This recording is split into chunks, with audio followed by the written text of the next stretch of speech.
ايه الاخبار يا صديقي؟ النهارده هنتكلم عن زيت المحرك وكل حاجه تخصه وكل المعلومات اللي بتبقى مكتوبه على جيركن الزيت، وايه التدرجات اللي بتطلعها لما الموتور بتاع العربيه يتهلك او الخلوصات بتاعته توسع بدون ما يكون في اي مشاكل من بخرة زيت عاليه جدا او دخنه من ورا من عند الشكمان. ركز معايا في الفيديو ده. انا ماشي بعربيتي ما يقارب ال 200,000، مشتريها عند ال 168,000 ودلوقتي في ال 338,000 كيلو. فكل الكلام ده بناء عن خبرة، استعملت زيوت كتيرة جدا وانواع غالية جدا وانواع رخيصة لحد ما وصلت ان الفكرة مش في البراند. انت مش بتشتري براند، والزيت مش لزوجك. اختار المواصفة، ما تختارش البراند. دي اهم حاجة لازم تبقى فاهمها في الفيديو اللي هقولك عليه النهاردة. كل حاجة هتبقى مكشوفة ليك عشان تبقى فاهم كل النقط المهمة ليك ولعربيتك، عشان تبقى فاهم برضو اهم انواع الزيوت لعربيتك والمواصفات الصحيحة لعربيتك انت. وهنتكلم عن API، المواصفة الامريكية للزيت والمواصفة الاوروبية للزيت. عشان تبقى عارف المواصفة الاوروبية للزيت هي اصعب في اختباراتها وصارمه جدا في اختباراتها، وما بتديش اي شهاده لاي شركه زيت غير لما تبقى اختبرت الزيت فعلا بطريقه صح. فانا دايما بحب امشي في عربيتي بالمواصفه الاوروبيه مش المواصفه الامريكيه. اول حاجه حابب اتكلم فيها وهي ان الزيت مش لوبريكيشن بس او مانع احتكاك جوه الموتور. الزيت بيبقى فيه موانع ترسيب وموانع حامضيه عشان الزيت يفضل كروي لافضل فتره ممكنه، وكمان بيبقى مسؤول عن تبريد اجزاء كتير في الموتور ما بيوصلهاش ميه التبريد بتاعه المحرك. والزيت بيبقى عامل وسيط ما بين ميه التبريد وما بين الاجزاء دي، واهم جزء فيهم هو الكرنك وبيعتمد على تبريده بالزيت فقط. فركز معايا في الفيديو وصدقني هتستفاد، وهتلاقي طريقه تغيير الزيت في اخر الفيديو في اخر 3 دقايق تقريبا لو حابب توصل لها. فاتمنى ان الفيديو يفيدك. اول حاجه حابب اتكلم فيها وهي التوتال بيس نمبر. التوتال بيس نمبر بتاع الزيت لازما يبقى قلوي، لان النواتج الحريق اللي جوه غرفه المحرك بتطلع حامضيه، ولو الزيت متعادل او حمضي ساعتها ده هيبوظ الموتور بطريقه اسرع وهيزود التاكل فيه بطريقه اسرع. عشان كده دايما بيبقى الزيت قلوي الى حد ما بنسب مسموحه عشان يفضل في الموتور لأطول فترة ممكنة ويحافظ على أعلى أداء في العربية طول فترة التشغيل. وبرضه هنتكلم عن حاجة تانية اللي هي اللونج لايف والاكستندد لايف، وهل فعلا في زيت ممكن أمشي بيه 15 و20 و25 ألف كيلو في مصر ولا لأ؟ فالموضوع ده بصراحة حساس جدا وشائك جدا، لأن في حاجات كتير لازم تبقى واخدها بعين الاعتبار، زي درجة الحرارة اللي انت عايش فيها والبيئة اللي انت عايش فيها، واعلى درجة حرارة واقل درجة حرارة في الفترة اللي هيكون فيها الزيت جوه الموتور عندك. فاللي انا شايفه من وجهة نظري ما ينفعش نجيب زيت اكسيدنتد لايف او لونج لايف يعيش 15,000 كيلو جوه المحرك، لان الجو عندنا الى حد ما حر، واغلب الوقت وخصوصا في الصيف بيبقى المروحة بتاعت التبريد بتبقى شغالة على الموتور عشان تبرده، فده بيزود بخرة الزيت. وفي نفس الوقت عندك البنزين مش افضل حاجة، لان برضو البنزين الى حد ما ليه يد بطريقة مباشرة او غير مباشرة انه يأثر على زيت المحرك من الشوايب اللي فيه، ولو بقى فيه اي حاجة او خليط ني او كربون زيادة جوه المحرك مش هينفع ان الزيت يفضل قاعد معاك الفترات الطويلة دي. تعالى بقى اعمل لك جدول بيشرح كل حاجة عن الزيوت بالمواصفات الامريكية API. ركز معايا. بص بقى يا صديقي، هعمل لك جدول بسيط كده عن المواصفة الأمريكية. هتكلم فيها عن مقاومة الأكسدة والحماية من التآكل، وهل ينفع في التربو والتحكم في الرواسب. فال SL وال SM وال SN وال SB بالترتيب بتاعهم كده. ال SL هو أقل واحد وأقل مواصفة في السوق وتعتبر قديمة إلى حد ما، وال SB وال SB بلس هم يعتبروا أعلى حاجة وأحدث مواصفة. فالاس ال هو المقاومة بتاعة الأكسدة جيد، وحماية التآكل جيد، وفي التربو محدود، والتحكم في الرواسب متوسط. الاس ام متوسط في مقاومة الأكسدة ومتوسط في حماية التآكل افضل من الاس ال في التربو، والتحكم في الرواسب اعلى من الاس ال. الاس ان مقاومة الاكسدة عالية، مقاومة التآكل ممتازة، التربو كويس جدا فيه، جيد جدا، والتحكم في الرواسب ممتاز. الاس بي مقاومة الاكسدة بتاعته عالية جدا وهي يعتبر الاعلى، والحماية من التآكل ممتازة، وخصوصا في اللو سبيد بري اجنيشن. في حماية اللو سبيد بري اجنيشن، هي حماية من الاحتراق المبكر اللي بيحصل في المحركات التربو الحديثة، والاس بي اصلا معمول عشان كده. فهو كويس جدا في التربو، والتحكم في الرواسب قوي جدا. عشان كده احب برضو اوضح لك ان العربيات الى حد ما اللي بدون تربو والاستهلاك بتاعها في الزيت كويس جدا، الاس ان والاس ام كويسين في الحالات دي. خلينا ندخل على المواصفة الأوروبية. المواصفة الأوروبية هي يعتبر الأصعب في الاختبارات بتاعتها، والأقوى في الاختبارات بتاعتها، واختباراتها صارمة جدا. عشان كده بحب أمشي في عربيتي بالمواصفة الأوروبية. أول حاجة لازم تعرف التقسيمة بتاعت الزيت في المواصفة الأوروبية. A للبنزين، والB للديزل الملاكي، والC للعربيات اللي فيها أنظمة انبعاثات اللي هي العوادم الحديثة أو فيها أنظمة DBF، والE هو للديزل النقل التقيل. أول حاجة لازم تبقى عارفها يعني إيه HTHS، اللي هي High Temperature High Share، يعني قدرة الزيت يحافظ على سمكه تحت حرارة عالية وقص عالي، إن الزيت ما يفقدش خواصه، خصوصا في غرفة الحريق وفي درجة حرارة الموتور.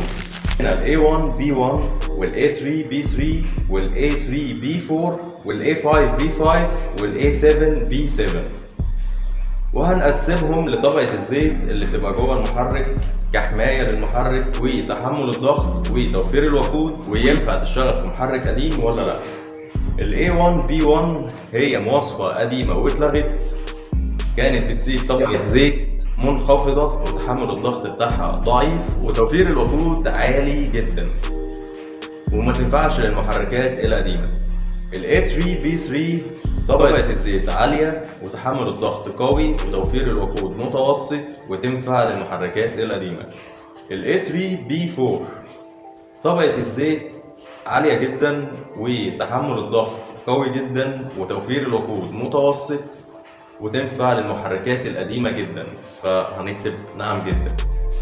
ال A5 B5 طبقة الزيت متوسطة، تحمل الضغط متوسط، توفير الوقود عالي، وهي أساسا مواصفة مخصوصة للعربيات التربو، وإنها تقلل الانبعاثات والاحتكاك الداخلي جوه المحرك.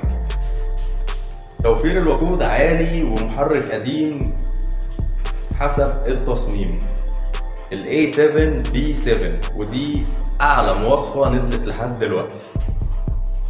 طبقة الزيت متوسط متطورة، وتحمل الضغط جيد جدا، توفير الوقود عالي جدا، محرك قديم ما تنفعش فيه، خصوصا لو الخلوصات بتاعته عالية، لأن هي اللزوجة بتاعتها قليلة جدا.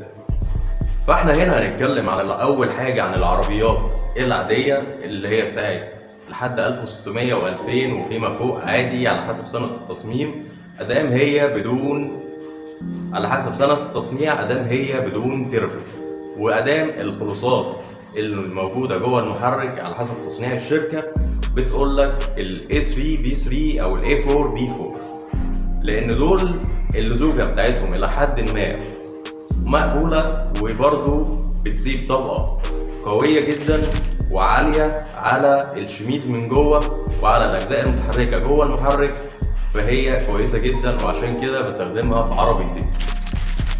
وادي كده الجدول بتاع المواصفات الأوروبية، عشان كده دايما بحب امشي عليه. فتعالى بقى نتكلم عن الزيت في العربية اللي ورايا دي. اول حاجة انا مشتري العربية فيها شبه داخنة على 3000 RPM، لان هو كان بيستعمل زيت خفيف على المحرك. والمحرك كان التيكف فيه عالي والخلوصات بتاعته وسعت والخلوصات بتاعت الشمبر وسعت. فانا لما اشتريت العربيه لقيته كان بيحط 35 لحد ال 170 الف كيلو، فانا خليتها 10 40. ال 10 40 فضلت ماشي عليه لحد ال 280 الف كيلو، وكان كويس جدا معايا. واستهلاك الزيت في ال 10000 كان بيبقى نص لتر بالكتير، او لحد كمان لتر كامل في طرق السفر. بعديها اتنقلت لل 15 50، وهي دي الجراكن اللي هتلاقيها جنبي 15 50.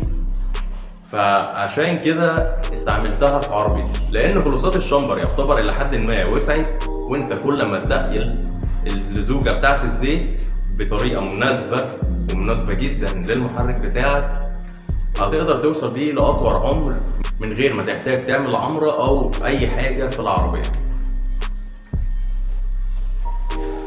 فهنا زي ما انت شايف زيت بردال اللي جنبي المواصفه بتاعته A3B4، وهي مواصفه كويسه جدا لمحرك عربيتي، لان هو بيسيب طبقه حمايه عاليه وفي نفس الوقت وتحمل الضغط فيه قوي جدا، علشان كده استخدمته في عربيتي.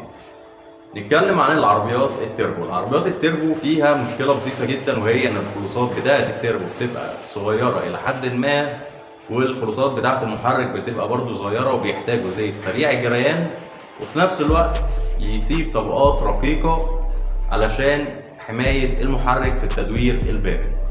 فما ينفعش ان انت تبقى عربيتك تربو وتحط 10 40 او 15 50 في المحرك عندك، لان ده هيعمل مشاكل كتير، الا لو خلوصات المحرك نفسها بقت عاليه وبقى في دخنه.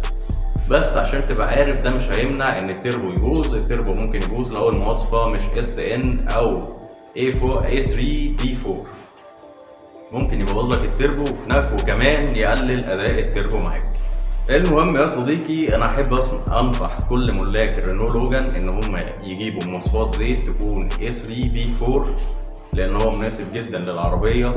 ممكن تجيب ال SN في المواصفه الامريكيه او ال SM، وما تنزلش لل SL زي ما انا عامل، الا لو فعلا الموتور عندك الخلوصات بتاعته واسعه ولكن مش محتاجه عمره، لان في فرق شاسع ما بين الاتنين.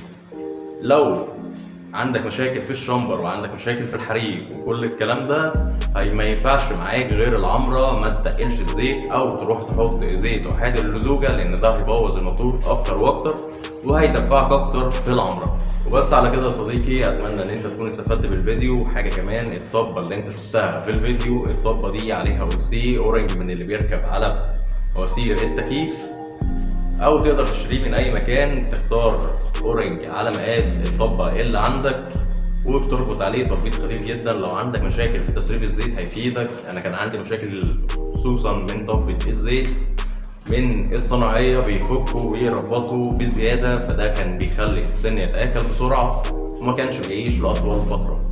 فبالطريقه دي بحافظ على الزيت من غير ما اضطر ان انا اعمل خرط تاني للكارتيره بتاعت الزيت، وبتعيش معايا لفترات طويلة. وصدقني مجربها في عربيتي وبقالي ما يقارب 70 ألف كيلو ماشي بنفس الطبة دي بنفس الأرسدة من غير حتى ما أغيره، ومفيش في مرة فك أو حتى سرب زيت. وبس على كده يا صديقي، أتمنى إن أنت تكون استفدت بالفيديو وتبقى عارف إيه المواصفة اللي أنت محتاجها للمحرك بتاع عربيتك. حاجة كمان يا صديقي، وهي إن أنا بستعمل فلتر الزيت ده بس عندي في عربيتي، وهو فلتر واكس، لان هو كويس جدا وبيمنع ان الزيت ينزل من المسارات زي ما قلت لك. فهو كويس جدا وسعره جميل جدا، ويفضل ان انت تغير ايا كان فلتر الزيت تغيره كل 10000 كيلو مع غيار الزيت. انا في حاله ان انا بحط زيت 5000 كيلو، فعلشان كده الى حد ما بغيره مره ومره. وحاجه كمان احب اكلمك فيها، وهي الاستهلاك الطبيعي للمحرك. زي ما انت شايف الزيت القديم اللي طالع من الموتور ما يقارب 2 لتر،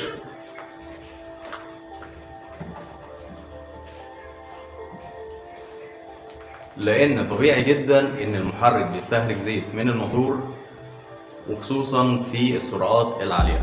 فهدي مثالين بسرعة عشان تبقى فاهم معايا ايه الدنيا.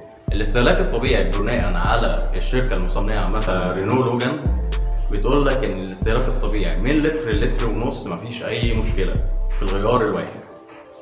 فالمثال اول واحد بيمشي على سرعات عاليه جدا، اعلى من 120 140 150 160 170 في طرق سفر كتيره جدا، فده هيؤدي ان بخره الزيت عنده هتبقى عاليه والهلك بتاع الزيت عالي جدا، وفي نفس الوقت في طبقات كتير بتتحرق بسرعه جدا جوه غرفه الحريق، فده هيخلي معدل البخر، ودي اللغه الدارجه ولكن هو مش بخر، هي استهلاك طبيعي للزيت، ممكن يوصل ل 2 لتر كمان في الغيار.